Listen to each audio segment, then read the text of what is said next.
ಎಕರೆ ಜಮೀನು ಇದೆ. ಅಲ್ಲೋ ಬಾಳೆನೋ ಗಿಳೆನೋ ತೆಂಗಿನಕಾಯಿ ಹಾಕೊಂಡು ಜೀವನ ಮಾಡ್ತೀನಿ. ಎಲ್ಲ ಗೊತ್ತು ನನಗೆ. ನಾನು ಸಾಮಾನ್ಯ ವ್ಯಕ್ತಿ ಅಲ್ಲ, ನನಗೆಲ್ಲ ಗೊತ್ತು. ಕಡಲೆಕಾಯಿ ಮಾಡೋದು ಗೊತ್ತು. ಬೀದಿ ಮೇಲೆ ನಾವು ಪುಟ್ಟಿ ಹಾಕೊಂಡು ಕಡಲೆಕಾಯಿ ಮಾಡ್ತಾ ಇದ್ದೋ ಅವಾಗ ಕೆಂಟೇಲಿ.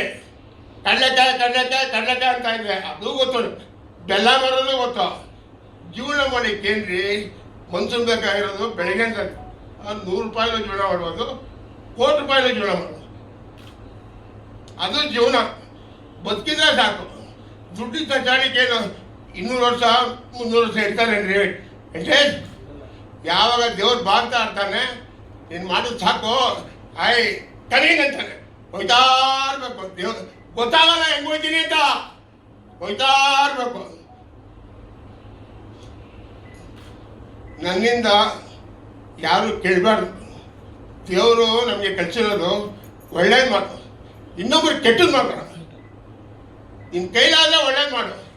ಇನ್ನೊಬ್ರು ನೋಡಿ ಅವನು ಹಂಗೆ ಆಗೋದ, ನಾನು ಹಿಂಗಾಗೋದ ಅಂತ ಹೇಳ್ಬಾರ್ದು. ಇದೇ ನಮ್ಮ ದ್ವಾರಕೇಶ್ ಅವರು ಎಷ್ಟು ಸಿನಿಮಾ ತೆಗೆದವ್ರು ಸ್ವಾಮಿ.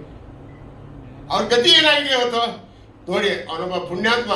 ಅವ್ರ ಮನೆ ತಗೊಂಡ್ರು ಸ್ವಾಮಿ ನೀವು ಸ್ವಂತ ಮನೆ ಮಾಡೋ ಗಂಟ ನೀವು ಮನೆ ಇದೆ ಅನ್ನೋದಕ್ಕೆ ಅವ್ನು ಪ್ಯಾನ್ ಇಂಡಿಯಾ ಆದ ಹೀರೋ. ಹಂಗಿರ್ಬೇಕು ಅವತ್ತು.